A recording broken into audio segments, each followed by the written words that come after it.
If a guy looks at me, I don't know what he is thinking. Okay, I'm going to judge this guy by looking me in the eyes and giving me an evil look, all right? But if a guy is looking at me like this, you know, it's the way they look at you. You know, I'm not saying, I don't know how to explain what I'm saying. Like if you looked at me like, oh, like you're hungry for me, you know, I'm gonna be scared, of course. But if you're checking me out, I'm gonna take it as a compliment. But see, people would, for hours, stand and watch you, and then walk away and go somewhere. So what's the purpose? What was the purpose? Obviously, it wasn't walking up to the person and saying, you know, I like you, I like the way you look, my name is so and so, you know. No, they stand there for hours. So what's behind all that game plan of checking people out? See?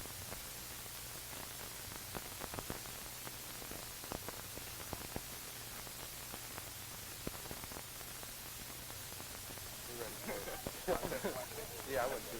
It's going to be something where we get into a lot of things. A lot of things that concern this society and, you know, like that. And it should be a nice experience, you know. And I know I'm going to meet a lot of people. And hopefully a certain kind of people, you know. So like, you know what I'm talking about. Yeah, it's going to be fun. I'm fun. Yeah, a lot of my friends tell me that they made a lot of new friends and it was a lot of fun. We get 5 school credits, too. Yeah, come experience life as we know it, as some of you should know it. Yeah, yeah. Place, Marcy, Brooklyn. Actions, well, y'all know the actions. I got the shorty on my block, always clocking my rocks. He likes the style of profile, I think he won the mock. He likes the way I walk, he see my money talking. The honey's hawking, I'm the hottest nigga in New York. And I see his hunger pains, I know his blood boils. He wanna run with me, I know this kid'll be loyal. I watched him make a few wins, to cop his little sneakers and gear. Then it's just enough for re-up again. I see myself in his eyes, I move from Levi's, the guest of Versace. Now it's diamonds like Liberace, that's just a natural cycle. Nobody wanna be like Michael where I'm from, just them niggas who bounce from a gun.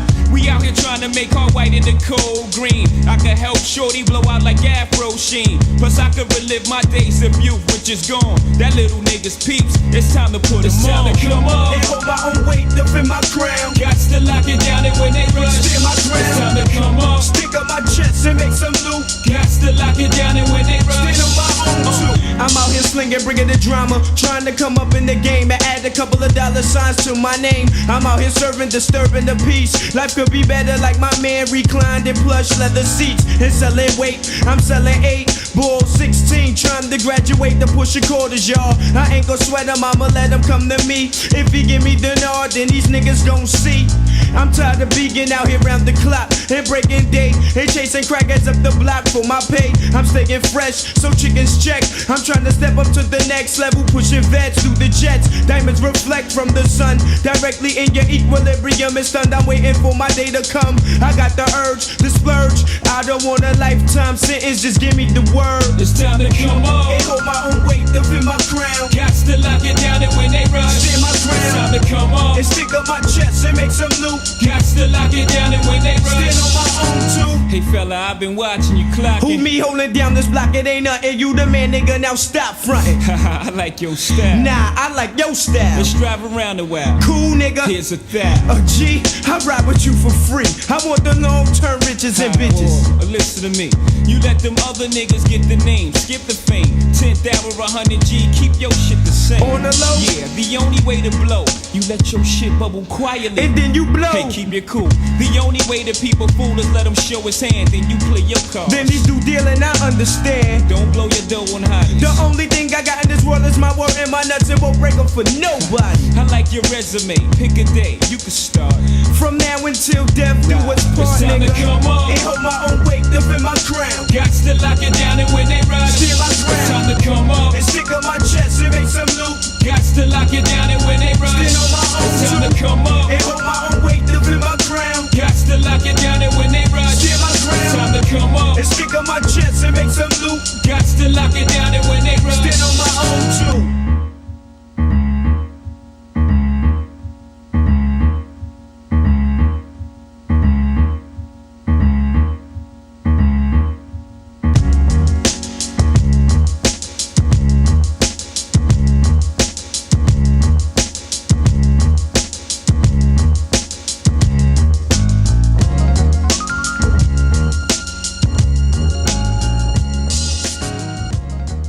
lot of you think you came here as young women to check out the young men, or young men to check out the young women, or to get credit. And I hope you'll use this week also, while you're checking all these other people out, to check yourself out. It's a constant checking out of yourself all week. Yeah. You'll be meeting with large groups every day, you'll be meeting with your cabin group every night, and you'll be meeting in small sharing groups. And these are the people you're going to be going through the experiences of the week. Yeah, she's here. She's right there. Would that be Audrey? Audrey? Here. Oh, okay. Elizabeth? I just want to touch on some of the rules here at camp. Number one, no drugs or alcohol at camp, okay? Okay, we have a responsibility at Brotherhood Camp to parents. You guys, there's going to be a dance later on, during the week, and I know there's going to be some affection there, but no sex is allowed at camp. Okay, so I think that's pretty clear. If they catch you, you go home. Hey, you know that girl named Diane? Diane. You know that girl named Diane? The one that had that red heart on top? Yeah. Lord. Boy. Yeah. I always had the blues. What you got to talk about? What I got to talk about? He got to talk about a lot of things. I like that bunny hop thing, man. I like a girl. That's a dead point right there. First impressions, first time. What do you think they see? That people don't consider the personality, they consider the looks first, then maybe they'll get to know your personality. A lot of times I have problems with this because I'm 6'4" and 205 pounds, and when people, and black, so when people see me, they're kind of shy away because, he's big and black, and maybe I better just be cool, just walk around it. Like, when people find out my mother's white, it's like, why is he afraid with me? I'm black. Yeah, you're an outcast. But I've been around, black people most of my life, and I live in Harbor City, and I have mostly black friends, and they don't seem to understand that, I don't really care. It's not important to you about that you are black. I wish I was one or the other. I put it like that. You understand that? What I'm saying? Yeah. I wish both my parents were either white or black. Then I wouldn't have to, I've had people say, well, you're not really black. You're just, you're up there with white people and you're trying to be white, and that bothers me extremely. We're identical. I wondered, is she black or is she white? I wondered, but it really didn't matter that if I known. But, I really didn't care. I just wondered when I saw you on the bus, and you seem like a nice person, and you look smart and rich. You do look smart and rich, and I don't know. What gives you that impression? Well, I don't know. Well, I don't know. She's pretty. She looks like she's a smart girl. And So pretty girls are smart. Pretty girls are not smart. No, listen to that. Though. Listen to how it comes across, though, okay? I know. And it's not just for you, Audrey. All of us. Listen to that.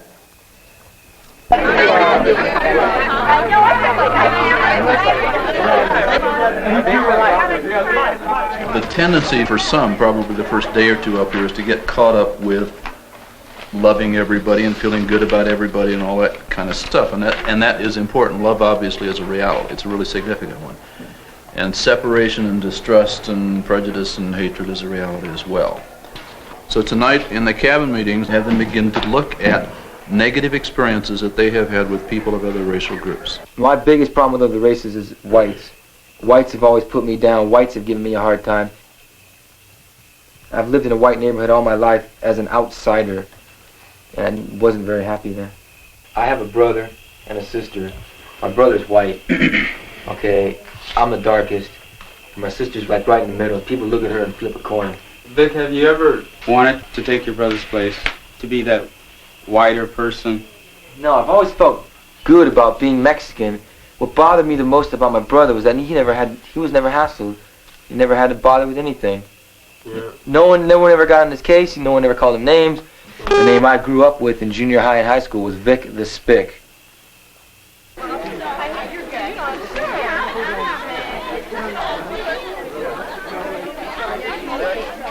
Thinking of the stereotypes that you hold for blacks, and if you raise your hand and then I'll call on you. Pimps. Pimps. Rowdy. Great rhythm. Bruce? They all play basketball. The way they did it one year was they had the white people go last, and now it's cold. Then everybody went off. Blacks usually go out first, so they come back and say, God damn, they said that. You would put up the thing, big penis.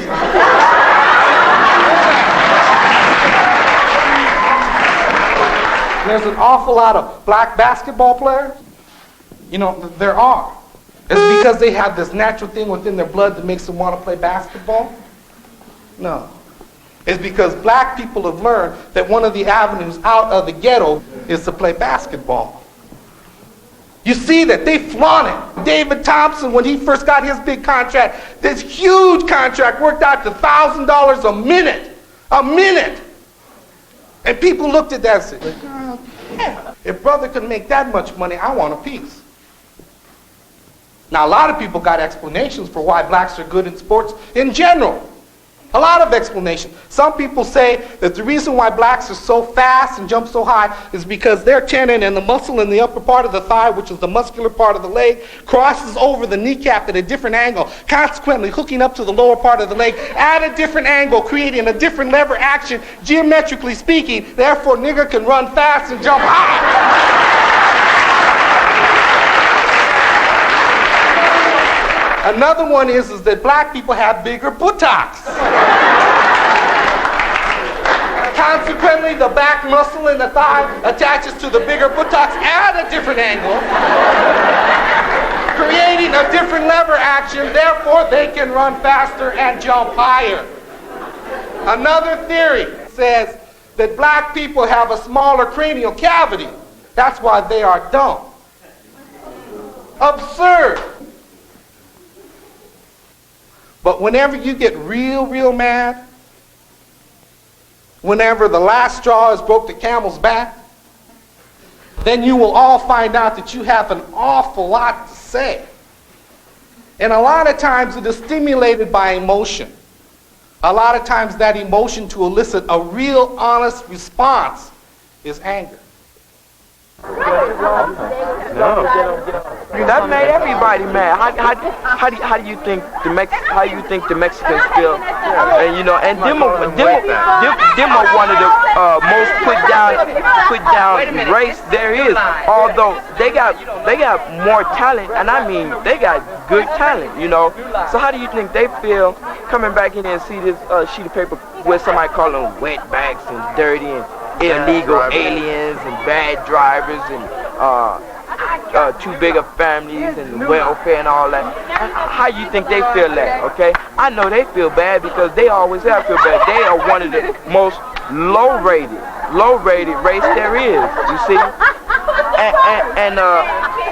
And blacks come, you know, second from the bottom. You know, that's the way I see it. They come second from the bottom, then you got the Asian, then you got the white. White always stay on top. Yeah, first three, it's Disneyland up here. You know, everybody's showing their good side. Where's the bad side that, you know? I know it's people up here that have something to say, you know.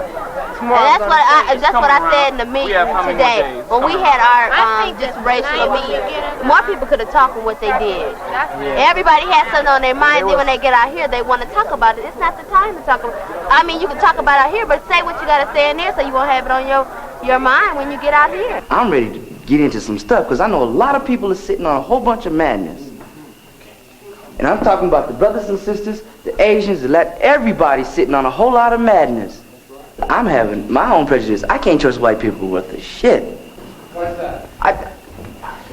Throughout my life, I have never trusted a white man. I've tried to. They backstabbing people. They no good. From my personal experiences. Then again, there are some white people that I do trust. But the majority, I don't trust. Me, I trust black people. I can trust them. That's not, I do have stereotypes, but that isn't one of them. I can trust a person. You trust all of them, Ray? I can trust, all black people you trust? No. Okay, trust some, you can't trust some. Okay, we had a talk last night, and you said that the only time during the year that you get to deal with black people and that you feel comfortable with black people and with Latin people are this week, and you still have those prejudices against us, and I'd like for you to try to deal with it now. Well, that's hard to talk about, really. When I'm outside of camp, it's really hard for me to deal with all the prejudice. Can you name somebody in this room you have problems with? What's your name? Michael? Michael Stanley. Well, his appearance, just Talk to him. your appearance frightens me. Your appearance frightens me. Just because I look like I'm mean, is that what it is? I'm not inside. I'm quite warm, as a matter of fact. I think I'll have to talk to you about that. Yeah, I just feel quite shitty that you would stand there and say that I'm mean just because, I look like this. I feel shitty saying it. You should. I'm sort of scared to say this because there's a lot of black people in here, but we were brought up to be scared of them. Like the whites are superior, and it's white man's world, like somebody said. Blacks are uneducated. They don't know, they're ignorant. They're very rough, violent, and we were brought up to be scared of them. Wait a second, just let her speak first. And it's really, I was brought up to be scared of them, and a lot of my friends were. And it's really sad because I come here and I meet a lot of black people. They're not ignorant, they're not violent, they're all nice people, they're all human beings. I went to Westchester High School, and there was quite a few Orientals in there. Oh, excuse me, Asians in there. And I felt very intimidated by them. And the Asians feel, we get this thing from them that, you're black, you aren't as intelligent as we are, Asians are brilliant, they're smart. Yet when a black walks into an AE/H class, you get the dirtiest looks from them. Okay, I was brought up to be scared of blacks. Now blacks are human. What were we at first? Whites are real superior, and blacks are really low. They're not considered as animals or anything. They're considered as human beings, but in a real low category. And when I say human beings, I mean like the same category. How can you sit up there and put yourself lower than anybody else? I don't get, how can you put any race of a person lower than yourself? You shouldn't do that. That's degrading you. That's not respecting you enough. I mean, that's like you saying, well, I'll just settle for this and that's it, I'll sit back and take whatever he decides to kick out to me. How can you do that as a person? How can you, I don't get it. I don't know either. It's something, it's a stereotype that Koreans have. I don't like it. I have no idea that I have. What that I had. And I didn't like it. And now that I came to a totally new country, I realized, I learned it wasn't true. Now, my concern is this. When I looked, as soon as I walked into that group, I noticed all the t-shirts. Okay, all the t-shirts, BSU. I have not heard that being dealt with up here. No, at least I'm not aware that it came up in any of the meetings as to, what's that all about? The black people are very ununited. We are trying to unite here. We wanted to show that spirit in our shirt. And a school of 2,500, we have 800 blacks, and we can't get a black student unit because it might cause too much trouble. It might get violent. It just seems that every time, and that was just the tip of the iceberg. It just seems like every time blacks want to get together, people think they're going to get violent. They're intimidating. We're not intimidating you. You feel intimidated by us, and you have to deal with that on your own. I don't see anything wrong with blacks striving for unity. And I asked my friend, he had a shirt on, and I go, are you just striving for unity within yourselves, or do you want it with everyone else, share unity with everyone, and just not with you guys, But, I could see your point that you guys are making, and I think that's a really good point, striving to do it without violence. The only thing that bugs me in white people, I think they're phony inside. I mean, If you don't like it, tell me. Because, you know, you don't have to sit there and really false project something like it's going to affect me and like that's going to get me to like you because you like what I'm doing. I could care less. Sure, you guys can strive for unity, but not just within yourselves. You know, I'm guilty of that too because at school or I hang around with Mexicans or Latinos. I hang around with them. Those are my best friends. Excuse me, Jerry, but I really don't think you're addressing Mike's concern or Aurora's. You know, I'm not sure if you don't understand what they're saying or else you're trying to skirt around what they're saying. Did you hear what Mike said, that he feels that you are phony? I mean, that to me is hidden. You're calling me a liar. Well, okay. Do you think you're not a liar? Do you think you're one? Just tell him. Just say, if you don't think that, just say, hey, I think you're wrong. And well, let's not tell him what to say, okay? He's gonna. That's a part of the problem. Okay. See, I guess it's you weren't into the interest where I was into, and you weren't feeling what I was feeling, so it made me mad. For you to sit there and look at me, knowing that I'm talking about something important to me, and then you're gonna sit there, blah blah blah. I don't have to worry about it. I don't have to feel what you feel, because I'm not black. That's shit on mine.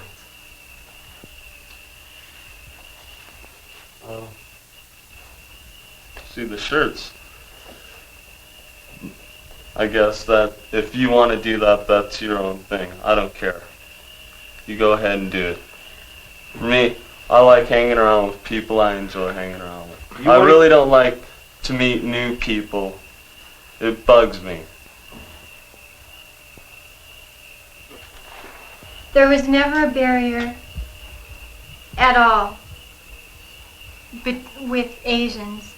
And now I feel like barriers are being put in front of me and that I have to see these barriers and... Okay. Those barriers that you thought were not there. Were there. Were you, yeah. And to me, I think they were there, but you never talked about it. Just like those two white people stood up, I really respected them because they were honest with me. They weren't trying to say, oh, I love black people. They were honest and they said that we have stereotypes, and I think that's good that you're trying, you know. I really respect you for saying, hey, I'm confused. I'd rather that you be honest with me, you know.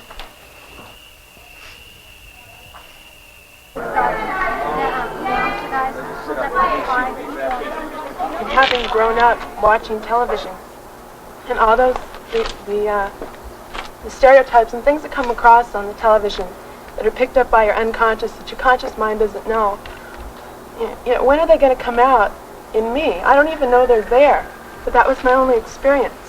A lot of it has to do also with my family, especially my dad and his prejudices. These things that I've heard since I was a little kid. And I didn't, when you're a little kid, your parents know everything.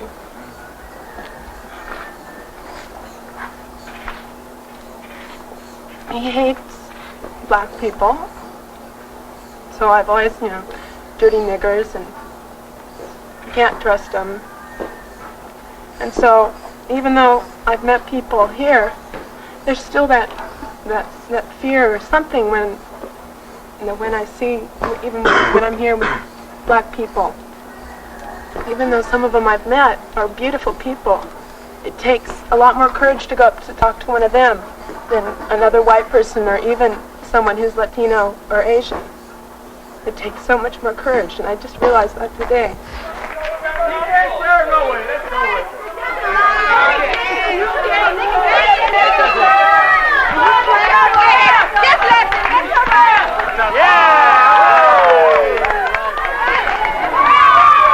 I think that the ability for young people to have some avenue where they can share deep, you know, feelings is so rare. Working in the schools, there's just no setting where young people can actually sit down and express what's happening. I mean, they're dealing with something from here. They're dealing from gut level feelings and reactions to, you know, their own life experience. And this, I believe, is what brings them close together. And up here, you don't have to worry about a lot of the outside stimulus coming in, you know, and saying, no, you can't act that way, you can't be that way, you can't touch, you can't feel, you can't show that emotion, which, like I said, is especially true for the people that are coming from real dangerous parts of town. Read the sign!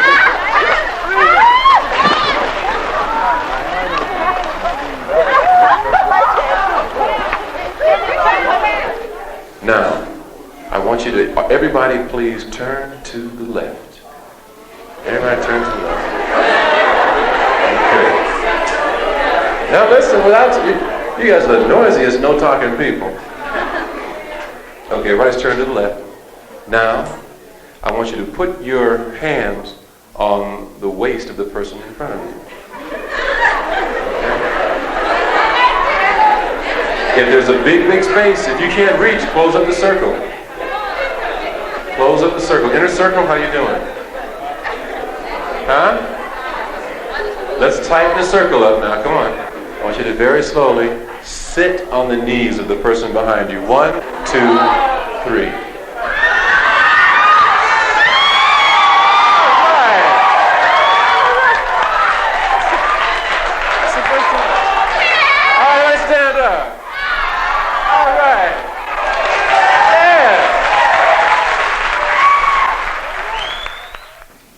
I want to give you a little bit of background about homosexuality.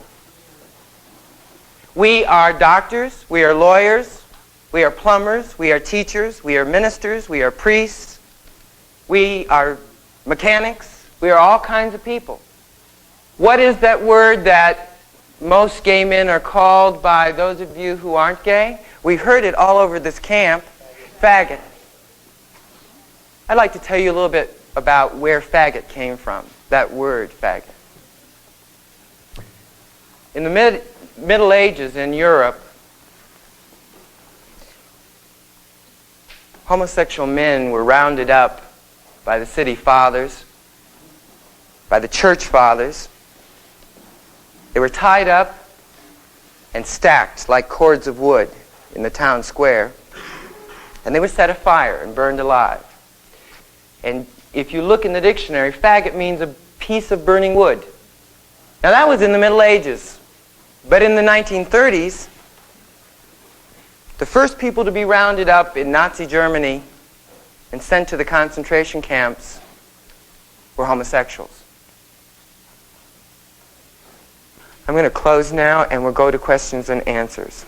All right? If you have a question...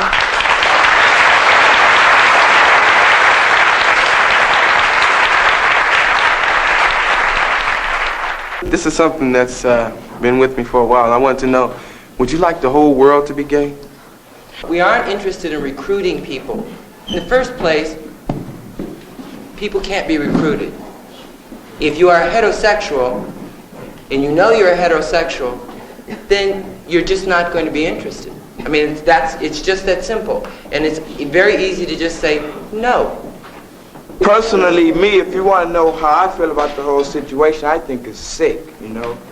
And I know it's wrong, and I hope, you know, other people that are gay, you know, could find out that it's wrong, you know, because I talked to a few of my fellow mates saying that why, you know, a few of them say there's nothing wrong with it, you know. But to me, I think it is, because if God figured it was all right for it to be homosexuality, he wouldn't have put Adam and Eve here, you know. He would have put Adam with Steve or, you know, somebody else.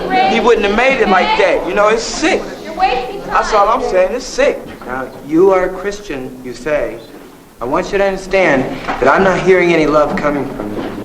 Now, all I'm asking you to do is to check yourself out in terms of casting the first stone and judging, lest ye be not judged. You understand where I'm coming from, don't you? I'm saying you can't tell me what my relationship with God is, or what the relationship of other human beings to God are by using your Bible, unless you want to admit that the Bible can be used to put you back into slavery. Why are you jumping on my case for me being afraid of or not wanting any part to do with it? Why you're so... They're human beings. Just because they have... I can understand they human beings, but they sick. That's the way it is. Why are they sick? Well, that's my opinion. Ain't that what they asking for? Ain't they asking for each and everybody's opinion and the way they feel about it? Well, that's what I'm saying.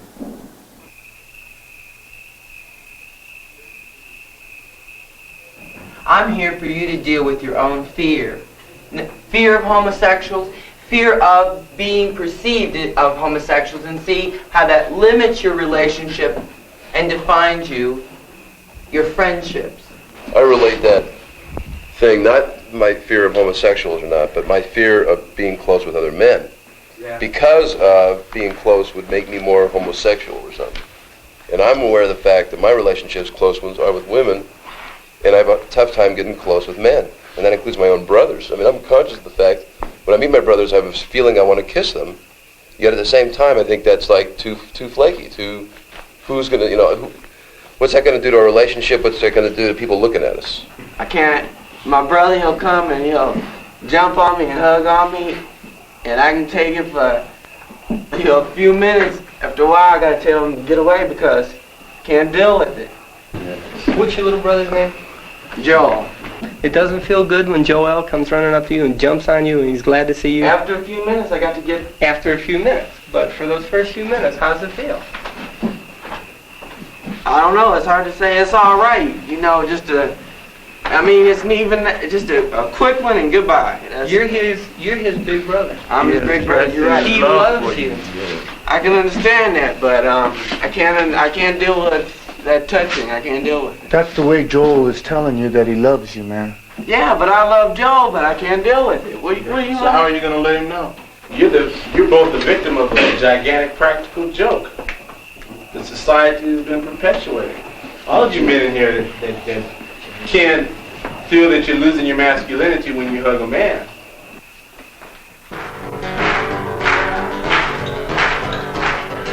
The other day I was at the soda shop, had ice cream sundae and a soda pop, when the waitress brought me a note from a woman in a booth. The note said, join me for another round, I'll pick up your check and I'll show you the town. I can't begin to say what she put me through. Well, underneath that table, her fingers did the walking till she touched the tip of my shoe. I ran for the door, but she wouldn't let go. I must have drug her for a block or two. Turn loose from my leg. I don't know that well. Turn loose from my leg. I'm not that kind of man.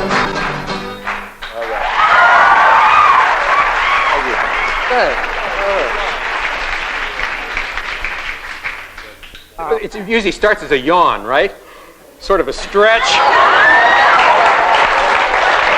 Right?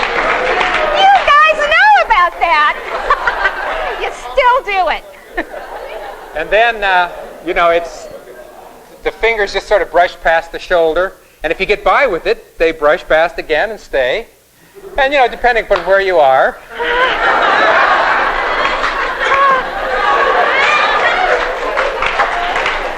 And the game is, I sneak up on her, and if I do it deftly and skillfully enough, she won't notice what's happening, right? And her part of the game is to pretend she doesn't know what's happening. I wasn't paying any attention to my hand on her shoulder. I was plotting the next move, right? Right. Accepted or rejected at accepted. I'm not rejected this time, so I'll push the boundary a little bit farther, and I'm living in the future.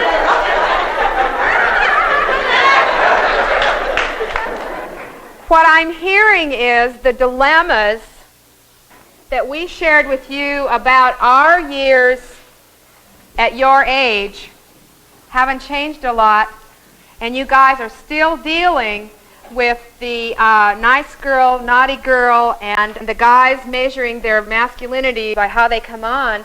And there are things that you can do to change that, but you have to talk about it. If a guy looks at me, I don't know what he is thinking. Okay, I'm going to judge this guy by looking me in the eyes and giving me an evil look, all right? But if a guy is looking at me like this, it's the way they look at you. I'm not saying, I don't know how to explain what I'm saying. Like if you looked at me you're hungry for me, I'm gonna be scared, of course. But if you're checking me out, I'm gonna take it as a compliment. But see, people would, for hours, stand and watch you, and then walk away and go somewhere. So what's the purpose? What was the purpose? Obviously, it wasn't walking up to the person and saying, I like you, I like the way you look, my name is so-and-so, No, they stand there for hours. So what's behind all that game plan of checking people out, see?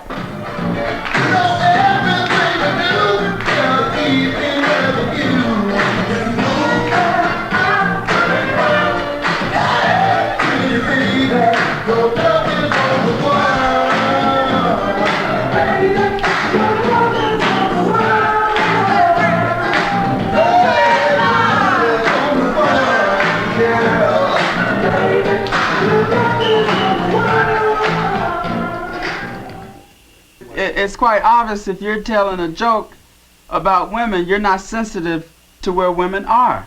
Well, it's just like when, you know, racial jokes are being told.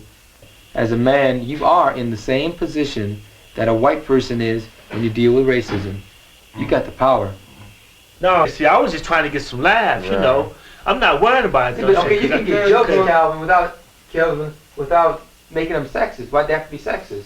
I don't know. It's like it just came out that way. It just came out that way. Once we got on that subject, it just came out. But why do you think it just came out that way? Why do you just came out. That's the way I feel. Why do you think men sit around and tell jokes like that about women? I don't know. Just to be having fun. You know, we was having us some fun, so that's where I was. You like people who white people who sit around and tell jokes about niggas? It don't make me none, as long as it ain't about me. As long as you're not around. Yeah, but you're black. As long as I don't know it, it's cool. But when I find out, they gonna get their ass kicked. Now, if it's mine, I'm protecting it. That's what I'm saying. So if okay, check it out. Say, I'm talking about a whole bunch. That's his piece. That's right. That's my piece of meat. That's my piece. Okay, I got a piece of meat waiting for me at the bag. People don't own nothing except for themselves. Well, I tell you what. Ain't no, I don't care how close you is to some young lady out there. You ain't got no peace out there. You don't own it. You do not own it. No, I don't own it. But I'm telling you, I get it when I want to. When I want to. That's the same thing. That's the same. That's how stuff get perpetuated and it never ends. But look at you guys.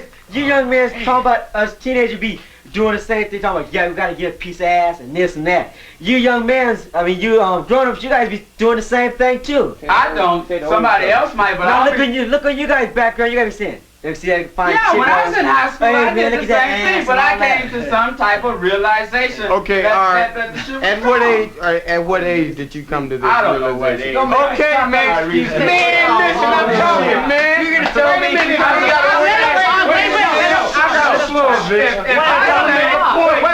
If I said I came to the realization at the age of 22, you use the cop out and say, well, by the time I get to the age of 22, I'll come to the realization also. By the time I'm 18. Hey, that ain't the point though, man. Listen, all right. Everybody in here, you know, is in their adolescent stage, I would think, you know. We gotta have, you know, our little, say, teenage games as of right now until, you know, we mature to that stage, until, you know, that's not the issue anymore. Well, right now, we having fun, man. Like, you can't take that away from us because it's, you know, like our... I respect ladies, yet at the same time, I want my satisfaction calling them pieces of asses and telling jokes about them. It's wishy-washy to me. I told you once, man. I'm gonna keep cracking jokes as long as I want to, man. And as far as I'm concerned, you're gonna perpetuate not respecting ladies. Well, if that's the way you want to put it, that's the way you put it. But I know I always have respect for it. It's obvious. So I'm not gonna worry about it. It's quite obvious. All right, it seems like we can, you know, come to an understanding tonight because, you know, it seems like anything we say are not going to please you, so I'm retiring. I'm going to say it. You see what I'm about tomorrow when you come to the meeting. I'll put it like that. Steve, before you retire, yes, and before you people start laughing again, see, tomorrow, when you go in the sexism group, I hope them women jump all over you. And I'm going to be right there with them. Sit on this side, right there with them. The women, they won't jump with me, you know. If you're going to want a woman, you're going to want to love a woman, then you're going to have to be sensitive to her needs. That's all I make my point like this. I treat my woman nice, man. Your woman, but what about the rest of the women out there? She's a part of the group. Yeah, fuck the rest of the women. Man, I got one that says a lot about your woman. And that's mine, man. And I don't care what nobody say. I'm gonna treat her like she treat me, man. Okay, I'm gonna give her anything she want, and you know whatever, man. That's like me saying, hey, I don't care about you because you black. I got my own lady, man. I don't have time to mess with no other ladies. But she's a part of a group of people, just like you're a part of a group of people. And see, and that's always a problem in the situation. Run away from it, jump in the bunk, cover up, don't deal with it because you don't know how to deal with it. That's where you start wait till tomorrow, okay, go ahead, laugh about it. And your priorities also, and I'm tired, and I'm getting out of here, so. We're about to hear a guest speaker. a woman committed to imparting some information to you that is necessary that you hear. From the time a little girl puts on her first dress, she is told not only with words, but she is told by every action in her family, you got to watch out. You got to watch out all your life. It is men who rape. Has nothing to do with color. It has to do with genitals. And it has to do with attitudes toward women. And we as women are scared to death. But until we pick up the courage of whether you're a man or whether you're a woman and start dealing with this problem, it's not going to stop. I'm afraid. I'm afraid. I'm in my car, I'm fine. I'm afraid to get out of my car and get out of the house. I haven't been attacked, but I'm always ready. I carry little weapons and things.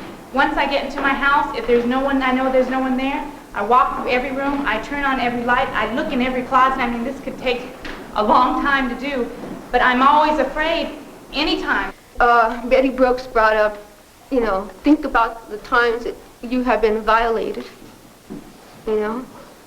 And it was only after that I started thinking, you know, about the times. And, you know, started in my own personal experiences when I was 6 years old. And like, I was so ashamed that, you know, I never told nobody. And it was a close family member. And I still did not want to even admit that it happened. You know, it was like some kind of a bad nightmare. Well, that started clicking. And then other personal relationships with other males started clicking. I feel I'm a very nice person. I don't like hurting people. I would never treat men the way they've treated me because I could not live with myself. To me, that's not living. I don't know what that is. And when I start thinking about that, I realize that my body has been very violated and I have put up with it. And I needed to run. I needed to leave and cry. And I'm not ashamed to cry. I cry a lot and I try not to, you know, but in a way it's given me strength also.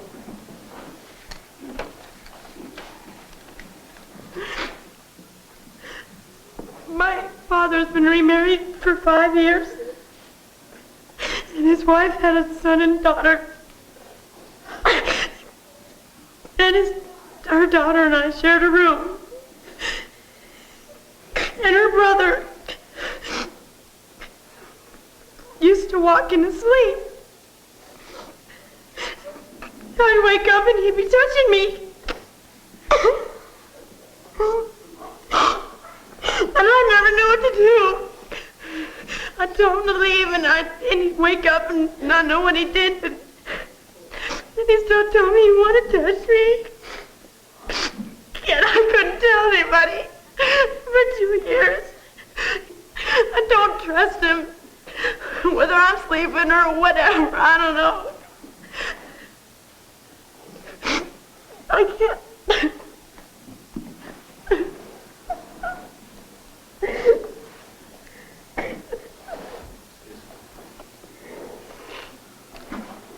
All right, you women are going around here crying. We can understand how bad y'all feel. I mean, I don't know. Wait, just, hey, now you asked me to stand up and say what I have to say. Now I'm standing up. We feel sad too by just knowing how, I feel sad too by just knowing that me as a male, I have other males going around doing these things. I don't like to see it done, but it ain't shit I can do. I can't change the whole goddamn world. It bothers me to see the men just sitting there and they're telling us what you want us to hear. For instance, you say, okay, I'll try. Okay, let me know how when I'm messing up. You know, I don't see like you really care. Look like you're just standing up and you're saying, okay, cool, you know, don't eat me up. You're playing it safe. I never felt this way before in my life, you know. I'm not a woman, but I'm understanding as much as I can. And I'm still having a problem with that. You're really not involved with the group. Now you're going to sit here and you're going to tell me what you think I want to hear, and I'm not buying it. What I feel. I didn't like being raped. I didn't like for a man touching my body and throwing me against the wall and just treating me like a piece of shit. I didn't like it. And up to right now, I'm having feelings. I'm dealing with that right now. To be honest, I don't get turned down by men anymore. Why? Because it's you guys' fault. You guys made me feel this way. You guys have mistreated me. How do you feel about this? How do you feel seeing me crying, sharing this? I feel bad.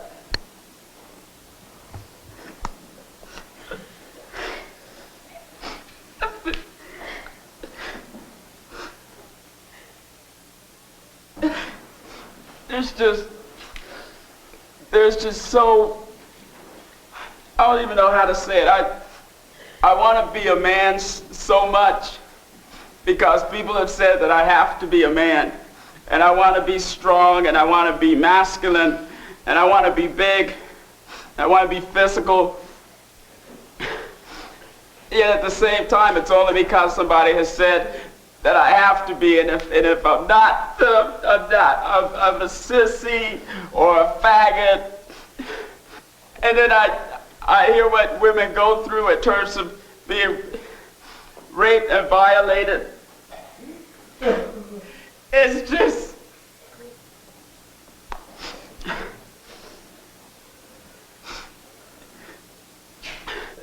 and it just hurts when I am the way that I am, when I'm sensitive, when I'm gentle, that other men put me down or call me names. And when I have to prove to myself, I have to do certain things to be masculine and to be a man. It really hurts me because I am what I am and I am the way that I feel. And I get so angry at myself when I know I do things that I'm not supposed to do. And it hurts me so much. And I put up with a lot of shit and I say, yes, I don't like jokes, and then I sit in with groups that tell jokes, and then I tell other people that they shouldn't tell jokes, and sometimes I say things and sometimes I don't say things, and we play the game constantly, and we continue to play the game, and we don't stop. We don't think. We don't really take people serious when they feel and when they cry and when they hurt and when pain is there. You want to call me a faggot, you want to call me a sissy, then you go right ahead and you do it. And from now on, I'm going to be sensitive. And I'm going to be gentle. And I'm not going to get into a macho trip lifting weights, feeling I got to make my body bigger when it won't be no bigger than what it is right now.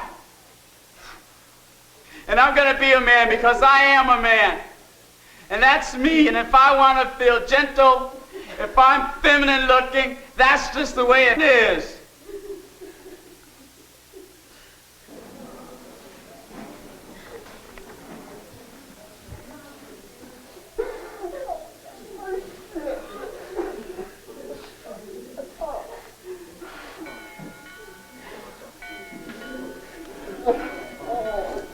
Okay, we have to break now. After lunch, we're going to come back together and we'll be in sharing groups. You'll be with your staff people, your cabin leaders, the people that you learn to trust. And that's the time and that's the place where you can keep talking and keep listening.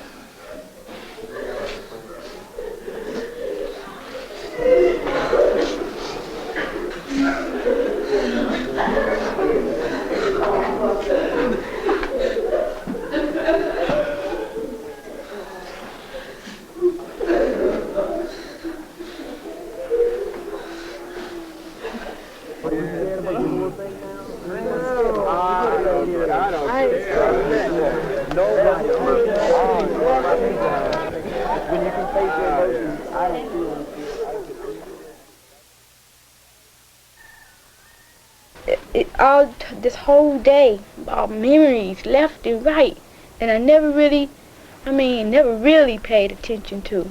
And I was ready to go home, you know, because it's my first time ever being to a camp. And I hate to see people cry. And then when it came down to me, I had a lot of reasons to cry on my own. You know, this camp is pulling stuff out of me that I didn't know was in me. So that's one thing that I will go back home, because when I go back home, I'm going to preach. They're going to know what happened up here. Right on. Right after the whole thing, you know, I ran into the cabin, you know, just to be by myself for a while. And all my partners, all four of them, just, you know, a little while ago, just all walked in and we all, you know, just hugged and everything. That, you know, and they just broke out and said, man, you know, I really love you, man. You know, that just got me there.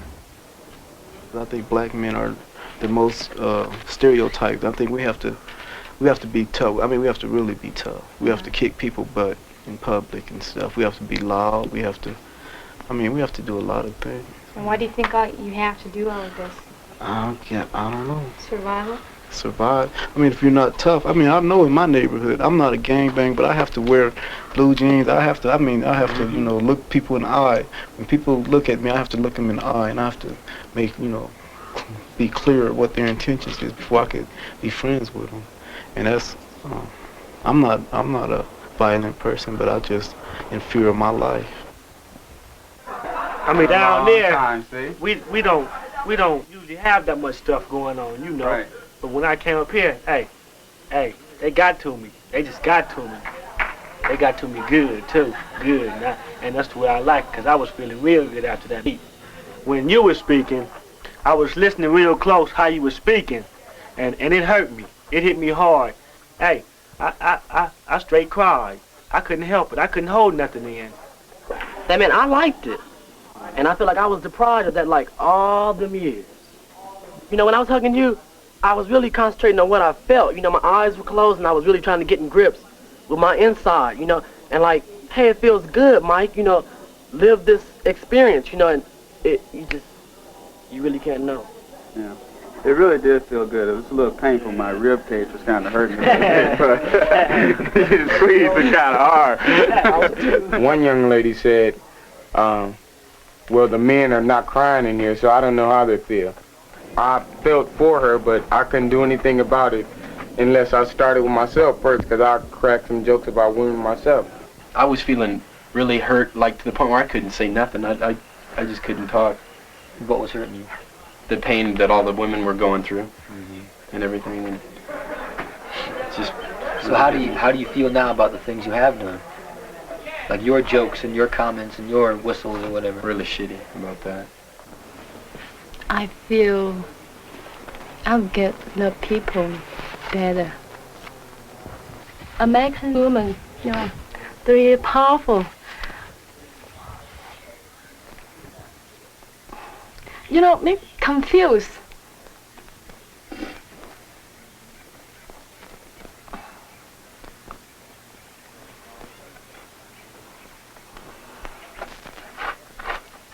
And sometimes I hate to be human.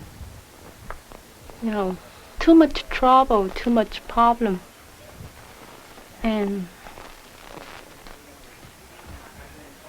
I feel painful. I feel sorrow.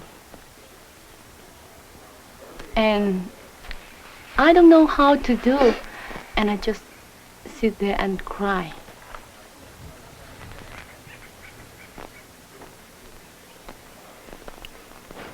And I hope, you know, people will love each other.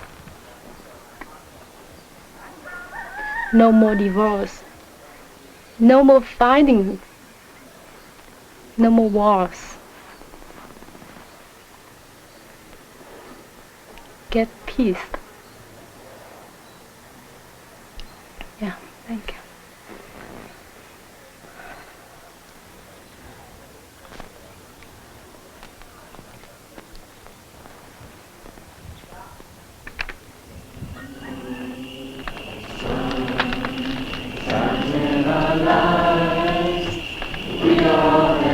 We all have sorrow.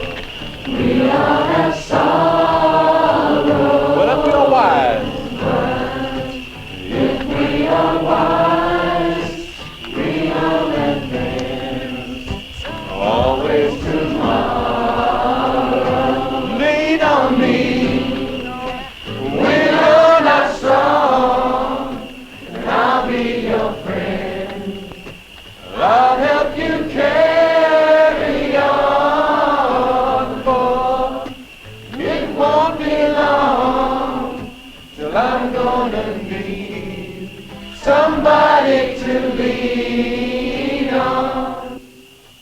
unreal to think that we're going to have a profound impact on society with what we do here. It's just not real to even believe that.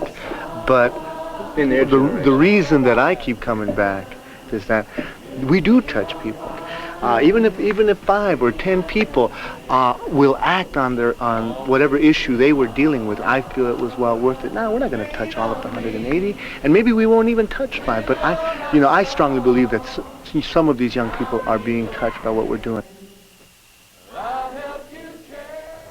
Every time after I go home from a camp, I always wonder what I'm going to do.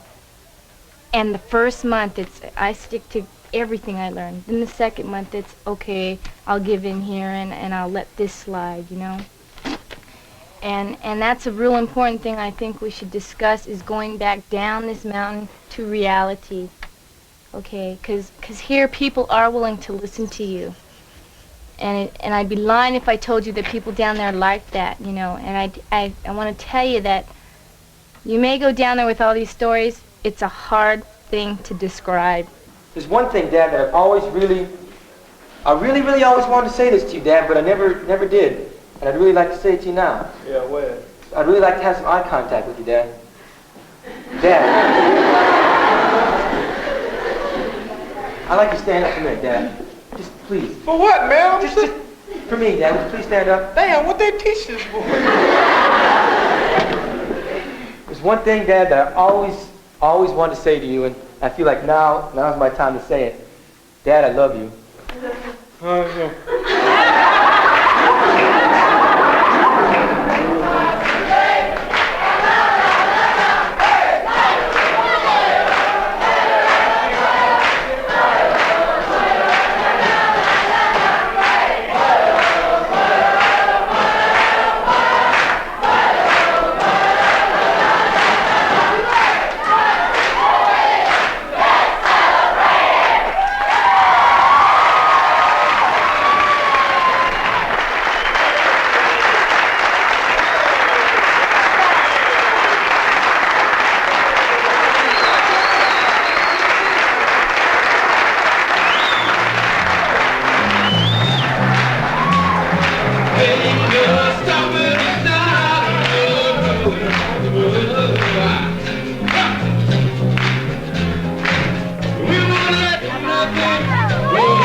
Right now I feel proud that I had the courage to stand up. And I know now that if I ever need to stand up and talk again, I'll have the same courage, maybe more. I think I'm more accept myself better. I don't think I put myself down as much, and I don't think feel depressed because of my color or anything. I think I feel more prouder, I feel more better. I think that was my problem. I don't think I ever hated any other people. I think I just put myself down more. I still have to work on it. I mean, you can't change overnight, but when I'd be angry or sad, I'd just be inside angry and sad, and everyone would suffer. You know, I'd be a brat, or I wouldn't say anything. I'd just sit there and be in a state of depression. And I learned that I hid a lot of things inside that I had never let out before. And once you let things out, boy, that helps a lot. I came back and we had talked about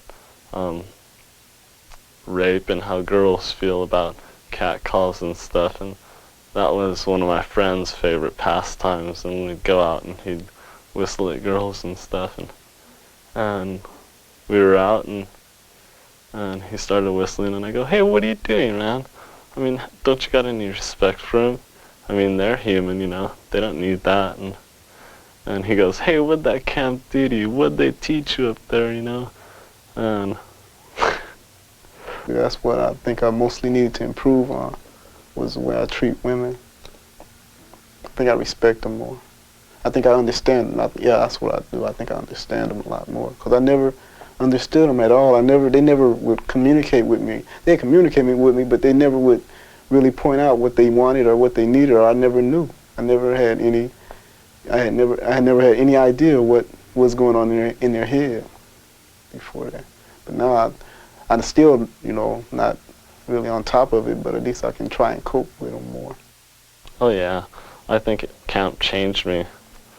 I think that was the point where I grew up.